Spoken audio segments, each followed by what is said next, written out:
جیسے کفار مکہ. تو یہ دونوں کیا فائدہ حاصل کریں گے؟ اس کو اللہ نے ظالم کہا. یا تو قرآن مجید پڑھتے ہیں صرف کچھ خامی تلاش کرنے کے لیے، تنقید کرنے کے لیے، ایسے بہت لوگ ہیں، ان کو اللہ نے ظالم کہا. یہ کبھی شفا ملیں گے؟ اس لیے آیات کہتے ہیں ننزل من القرآن ما هو شفاء ورحمۃ، مخصوص کر دیا کس کے لیے؟ للمؤمنین. لیکن جو ظالم ہے تو اپنے اوپر ظلم کر رہے ہیں، محمد صلی اللہ علیہ وسلم پر ظلم کر رہے ہیں، وہ افتراء کہہ رہے ہو، وہ کہاں سے شفا ملیں گے؟ تو جس طرح مومنین کے لیے شفاء و رحمہ، اسی طرح ظالمین کے لیے خسارہ ہے. تو اس کا مطلب دیکھو، اس کی تقویت ہم قرآن میں کیا ملتے ہیں؟ وَإِذَا مَا أُنزِلَتْ سُورَةٌ، اذا ما انزلت سورۃ، جب ہم ایک سورہ نازل کرتے، فمنہم من یقول، ان میں سے کوئی کہتے ہیں، ایکم زادتہ ہذہ ایمانا، تم میں سے کوئی ایسا ہے جو اس آیات، اس سورہ کو سن کے ایمان میں اضافہ ہوا؟ کہتے نہیں. فَأَمَّا الَّذِينَ آمَنُوا فَزَادَتْهُمْ إِيمَانًا وَهُمْ يَسْتَبْشِرُونَ، جو مومن ہیں وہ اس آیات کو پڑھ کے اور مزید ایمان بڑھ گیا اور خوشخبری، خوش ہوتے، يَسْتَبْشِرُونَ. وَأَمَّا الَّذِينَ فِي قُلُوبِهِمْ مَرَضٌ، ترجمہ کی ضرورت ہے، جس کی دل میں مرض ہے، فَزَادَتْهُمْ رِجْسًا إِلَىٰ رِجْسِهِمْ، اس کی پہلے ناپاکی کے ساتھ اور مزید ناپاکی آ گئی. آیات ایک ہی ہے، جس کو پڑھ کے ایمان تازہ ہو گیا وہ بھی یہی آیات سے، اور جس کی دل میں اور مزید خدورت، نجاست پیدا، وہ بھی یہی آیات ہے. اللہ کے آیات ایک ہے، لیکن استقبال، ہم اردو میں استقبال کو کیا کہیں گے؟ استقبال ہی کہتے ہیں، ہاں، ریسیو میں. استقبال کرنے والے میں فرق ہے. یہ حق تلاش کرنے کے لیے پڑھ رہے ہیں اللہ کا کلام سے، تم اور کچھ سوچ کے پڑھ رہے ہو، تو یہ فرق آ گیا. مثال اب حضرت عمر فاروق رضی اللہ تعالی عنہ، بعض مفسرین کہتے عمر پہلے قرآن نہیں پڑھتے تھے. کیوں؟ بولے یہ اثر کرتا ہے. لا تسمعوا لهذا القرآن، اس قرآن کو مت سنا کرو. تو اس میں حضرت عمر بھی نہیں سنتے تھے، نہ ہی پڑھتے تھے. ایمان سے پہلے. لیکن جب بہن کو کیا کہتے اس کو، ایک تمانچہ کہتے، تپڑ کہتے، اور خون جب دل ذرا نرم ہو گیا، بولا اب مجھے قرآن سنا. جب ذہن سے، عقل سے، دماغ سے سن لیا، فوراً ہدایت قبول کر لیا اس کو. تو کیا واضح ہو رہا؟ قرآن سننے والے دو قسم کے لوگ ہیں. ایک حق تلاش کرنے کے لیے پڑھیں گے، وہ شفاء و رحمہ، اور ایک ضد پر قائم ہو کے صرف خامیاں نکالنے کے لیے پڑھیں گے. یہ ظالم، اس کے لیے خسارہ کے علاوہ کیا ہے؟ اردو میں بھی ہم خسارہ کہتے ہیں، نقصان ہے. ننزل من القرآن ما هو شفاء ورحمة للمؤمنین ولا يزيد الظالمین الا خسارہ. یہاں تک سمجھ میں آ گیا. اب ایک سوال کیا آتا ہے، شفا کیا ہے، رحمت کیا ہے؟ شفا کہتے ہیں جب مریض کو ہم علاج دیتے ہیں، اس کو شفا ملنے کے لیے علاج لیتے ہیں. اس کا مطلب قرآن مجید میں مریض کے لیے علاج ہے، شفا. لیکن رحمت کیا ہے؟ مرض سے بچنے کے لیے کیا کرتے ہیں؟ کوئی ویکسین وغیرہ لگاتے ہیں ڈاکٹر حضرات. کیوں لگا رہے ہو؟ بولا اس بیماری سے بچانے کے لیے، اور واقعی بچ جاتا ہے. تو جب تک رحمت ہے آپ کے لیے ویکسین ہے بیماری سے بچنے کی. جب تک رحمت ہے بیماری سے کہاں سے آئے گی؟ ٹھیک ہے. رحمت یعنی بیماری سے بچ کر رہنا ہے، اللہ کی رحمت، لیکن شفا علاج کے لیے۔ واضح ہو گیا، شفا اور رحمت الگ الگ معنی ہیں۔ اور ایک سوال کیا ہے، روحانی امراض کی علاج ہے قرآن مجید میں؟ نہیں سمجھ؟ روحانی بیماری کیا ہے؟ اس کو معنوی بھی کہتے ہیں، حقد ہے، حسد ہے، بغض ہے، کراہیت ہے، دشمنی ہے، کنجوسی ہے، بہت اوصاف ہے انسان میں، ہے نا؟ اس کو کیا کہیں گے؟ شفا یا بیماری؟ تو قرآن مجید میں صرف اندرونی بیماری کی علاج ہے یا مادی بھی ہے، بدنی جسمانی علاج بھی ہے؟ بہت مفسرین اس کو نہیں مانتے ہیں، اختلاف ہے، اور زیادہ مفسرین کہتے ہیں صرف ہے نہیں بلکہ اکید مؤکد ہے، ضرور ہے۔ میں بھی ان کے ساتھ ہوں جو کہتے ہیں قرآن مجید میں جسمانی علاج بھی ہے، صرف روحانی علاج تو ہے اپنی جگہ پر۔ قرآن میں وہ کون سے آیات ہے جو آپ کو اندرونی بیماری اس کے علاج نہیں کر رہی ہیں؟ بھئی اس سورہ اسراء کی ہم سورہ 28 سے 22 تک اگر صرف وہی پڑھ لیں گے آپ کے سارے اندرونی بیماری ختم ہو جائے۔ اب جسمانی بیماری کے علاج دلیل عن ابی سعید الخدری رضی اللہ تعالی عنہ قال، باہر ہم ڈائریکٹ ترجمہ کر دیتا ہوں۔ حضرت ابو سعید خدری رضی اللہ عنہ فرماتے ہیں ایک سفر میں ہم ایک جماعت سفر کر رہے تھے، ایک بستی میں پہنچ گیا، کھانا مانگا، کسی نے کچھ نہیں دیا، جس طرح وہ موسیٰ علیہ السلام اور خضر علیہ السلام کی واقعہ ہے، فاستطعما اہلا فلم یطعموہا، ہے نا؟ کھانا مانگے کسی نے نہیں دیا۔ جب خضر علیہ السلام دیوار کی چنائی کر رہے تھے، موسیٰ بولا بیوقوف آدمی ہو، کسی نے ایک نوالا بھی نہیں دیا، تم فری میں دیوار چڑھا رہے ہو۔ یہ بستی والے بھی تقریباً اسی طرح، چلو بیٹھ گیا مسافر لوگ۔ اس بستی کے سردار کو سانپ نے کاٹ لیا کہیں گے یا 10 لیا کہیں گے؟ ایک ہی بات۔ اچھا، بہرحال میں آپ سے فائدہ حاصل کر رہا ہوں، اردو سیکھنا چاہ رہا ہوں۔ 10 لیا۔ اب ان میں سے کوئی آ کے، آپ میں سے کوئی ہے علاج کرنے والے؟ کیا ہوا؟ بولا ہمارا سردار کو سانپ نے کاٹ لیا۔ تو سعید خدری رضی اللہ عنہ فرماتے ہیں ہاں ہم علاج کریں گے، لیکن ہمیں کھانا کھلائیں گے اب، اور اتنے عدد بکریاں لیں گے آپ سے۔ سردار سے مشورہ کیا، سردار بولا کہ میں مر جاؤں گا، دے دو نا جو مانگ رہا۔ تو راضی ہو گیا۔ جب راضی ہو گیا، سورہ فاتحہ پڑھ کے پھونک لیا، صحیح ہو گیا۔ کیونکہ صحیح کرنا کن میں ہے، اللہ کے ایک لفظ میں ہے۔ اسباب میں سورہ فاتحہ پڑھ لیا، پھونک لیا، کھانا بھی کھلایا، بکری بھی مل گیا۔ بولا ان بکریوں میں ابھی ہم کچھ نہیں کریں گے جب تک اللہ کے رسول سے پوچھ نہ لے کہ ہمارے لیے جائز ہے یا نہیں۔ جب مدینہ واپس آتے ہیں یہ کہانی رسول صلی اللہ علیہ وسلم کے سامنے رکھ دیا، تو اللہ کے رسول نے کہا ما ادراک انہا رقیہ، تم کو کیسا پتہ چلا کہ یہ رقیہ ہے؟ رقیہ یعنی جھاڑ ہے، شفا ہے۔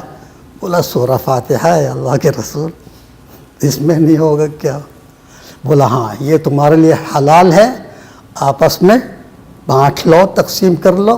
وَجْعَلُوا لِي سَهْمًا فِي، سہم میرے لیے بھی ایک شعر لگ دو، شعر کہتے ہیں ایک حصہ۔ بخاری کی حدیث ہے ابی سعید الخدری۔ واضح ہو گیا دلیل۔ اللہ کے رسول خود اپنے نواسے حسن اور حسین کو یہی تو پڑھ کے پکتے تھے۔ سے ہوا،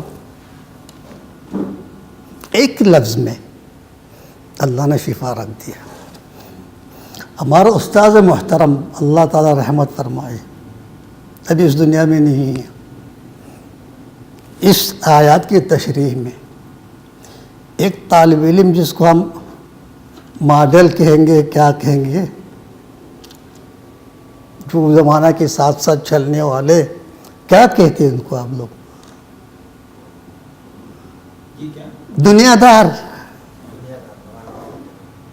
ماڈل پرست، پتہ نہیں کیا بولتے ہیں، ماڈلنگ، ٹھیک ہے، چلو صحیح تو ہوگی۔ ابھی اس نے کیا کہا؟ بولے استاذ معقول فی کلمہ واحدہ یشفا، کیا یہ معقول ہے ایک لفظ میں شفا مل جائیں گے؟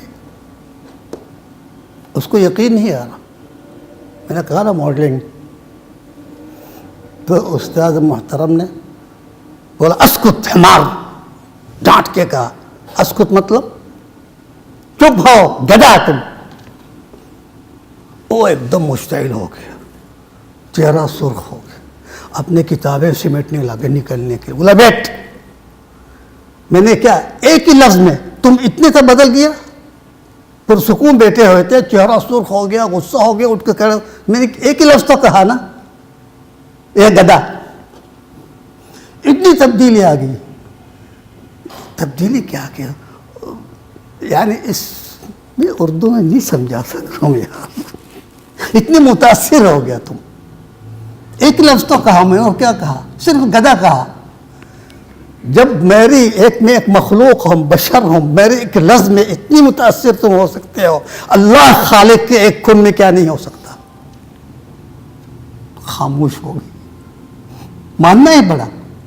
دیکھو عقل، اسی وقت ایک لفظ کہہ کے اس کو قائل کر دیا۔ جب مخلوق کی باتوں میں ایک لفظ میں اس قدر تاثیر ہے، کتنے نارمل آدمی ایک دم مشتعل ہو کے بھاگنے کے لیے تیار ہو رہا ہے، تو اللہ جل جلالہ جب کہتے ہیں کن صحیح ہو جاؤ، صحیح ہو جائے گا جی۔ تو اس کو مطلب اس آیات میں، قرآن مجید میں روحانی علاج بھی ہے اور جسمانی علاج بھی ہے، اور کچھ ہے سمجھنے کے لیے اس آیات میں۔ جیسے معوذتین میں بھی تو کہتے ہیں کہ وہ رسول اللہ ہی کیا کرتے تھے۔ آپ صرف معوذتین کو کیوں الگ کر رہے؟ وہ قرآن میں ہے یا نہیں ہے؟ بس جب قرآن میں شامل ہے۔ ہاں، قرآن مجید میں کچھ آیات مخصوص، اس کا نام ہے آیات الشفا۔ اگر آپ بولیں گے میں اس کو نوٹ کر کے لے کے آ جاؤں گا۔ 6 آیات ہیں، 6 مقامات میں ہیں، یہ مخصوص آیات الشفا ہے۔ اس کے بعد انعمنا علی الانسان اعرض، یہ مسلمانوں کو ایک سبق اللہ تعالیٰ سکھا رہا ہے۔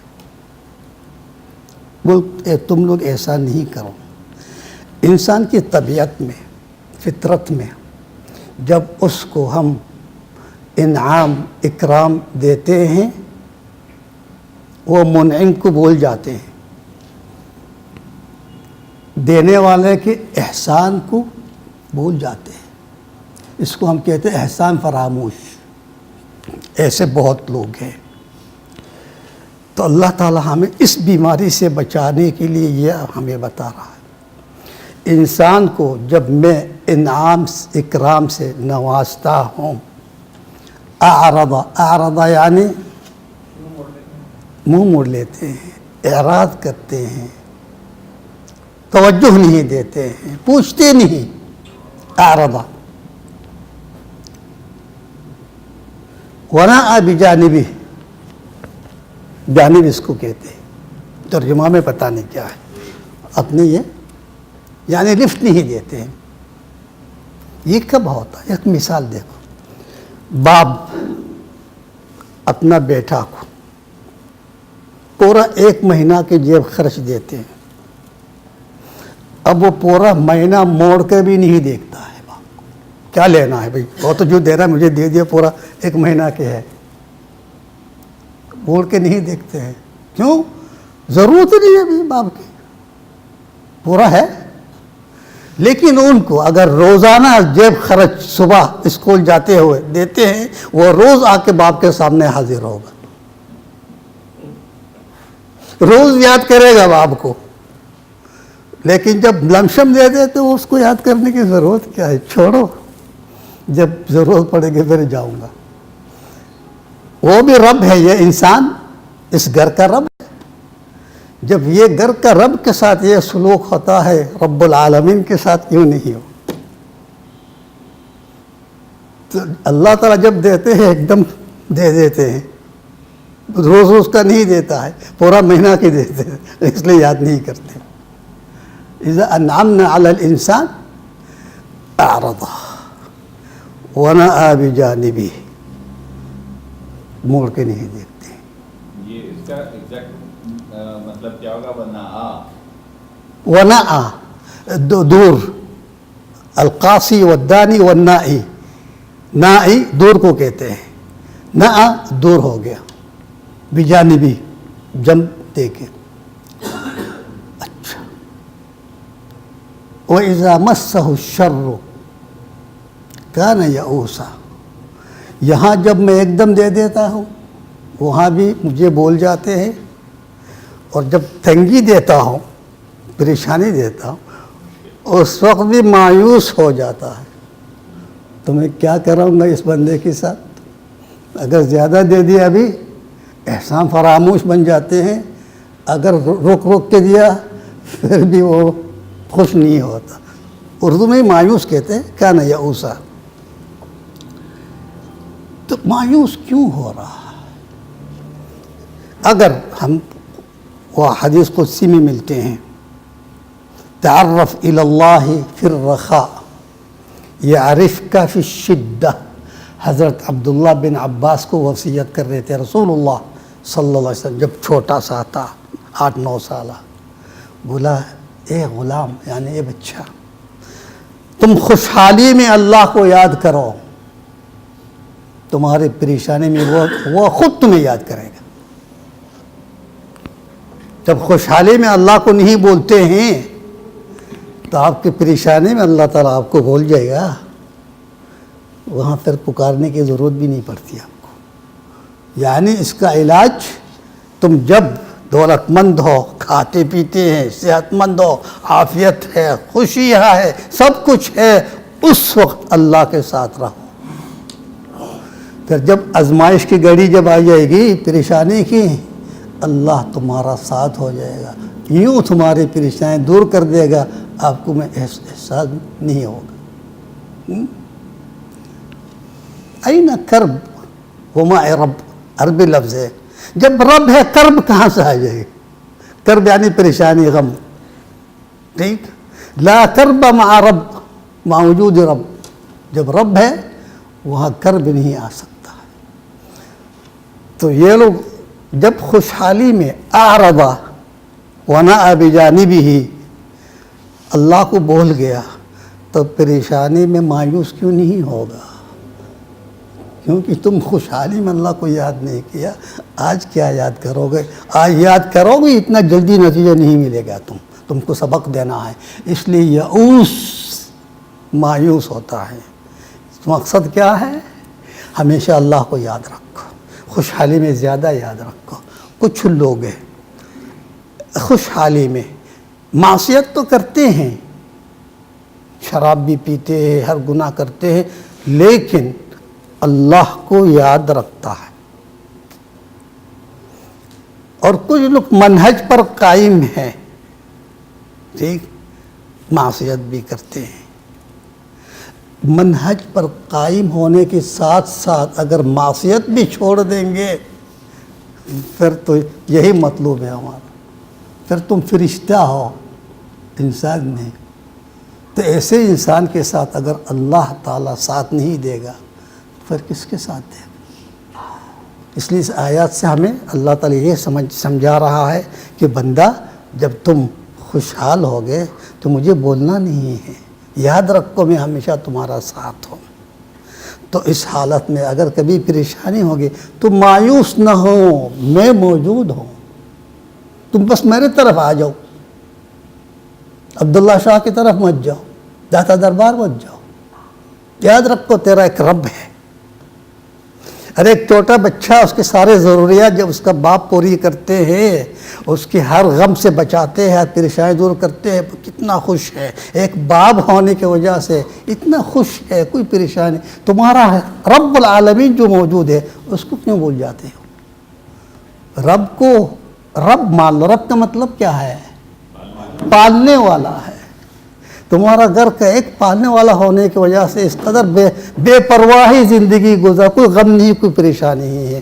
جب اوپر والا رب العالمین تمہارا رب ہے تو پریشانی کہاں سے آ گئی؟ اس لیے وَإِذَا مَسَّهُ الشَّرُّ كَانَ يَئُوسًا، ہم انشاءاللہ یئوس نہیں ہوں گے. ہمیں پتہ ہے جو بھی ہو رہا یہ کچھ مصلحت کے تحت ہو رہا. اللہ رب العالمین اپنے بندے سے اس قدر محبت کرتے ہیں جو آپ تصور بھی نہیں کر سکتے ہیں. اس قدر محبت کرنے والا رب آپ کو پریشان نہیں کرے گا. اگر کچھ پریشانی لاحق ہوئے اس میں تمہارے کچھ فائدہ ہے جو حکمت سے خالی نہیں، تم نہیں سمجھ رہے ہو، آگے جا کے سمجھ جاؤ گے. ہم بیماری سے اتنا عرصہ گزر کے آ رہے ہیں، کیا ایسا اللہ تعالیٰ ضائع کر دے گا اس کو؟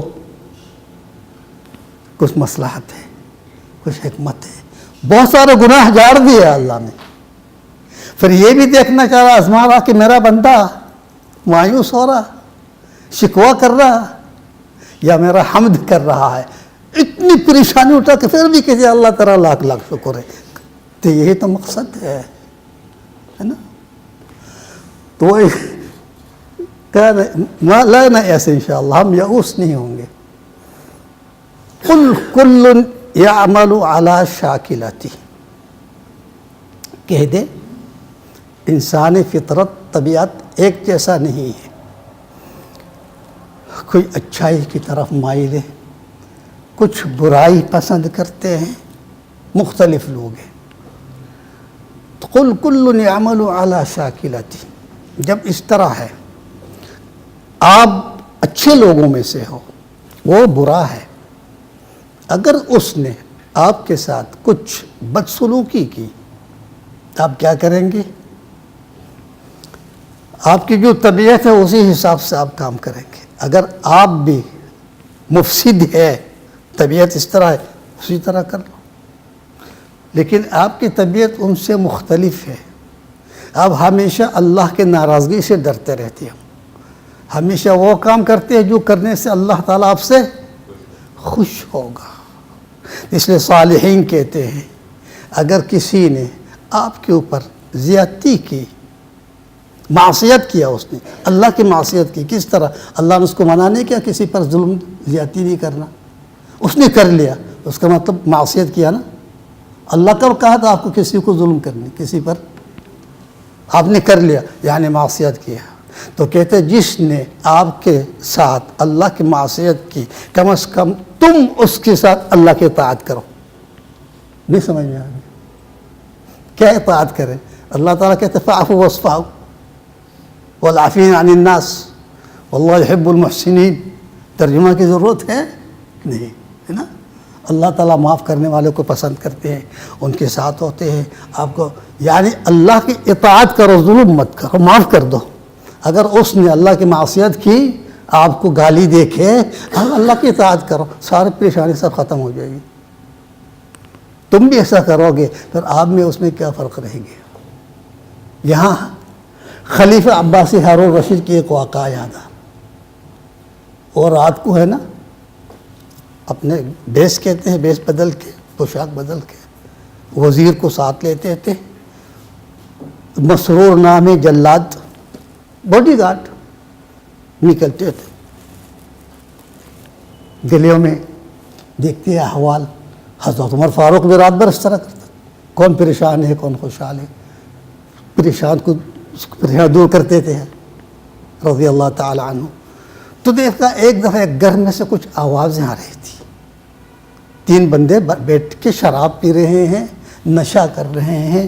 تو ایک نے کہا اگر بالفرض ہارون رشید نے ہمیں بولا کہ آپ سے سوال کریں گے، آپ کی تمنا کیا ہے؟ تمنا خواہش. اس نے بولا بھائی مجھے اپنی چاچا زاد بہن سے بہت محبت ہے، رشتہ لے کر گیا تو میرے ماں باپ نے لیکن انکار کر دیا. میں ہارون رشید کو کہوں کہ میری شادی کرا دے اس سے. یہ ہارون رشید سن رہا ہے گیٹ پر.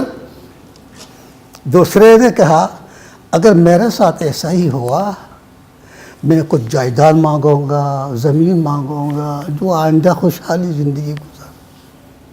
اچھا, تیسرے سے خاموش. 3 ہے نا, تیسرا خاموش ہے. آپ کچھ بولتے نہیں. بولے بیوقوف لوگ فضول بات کر رہے ہو.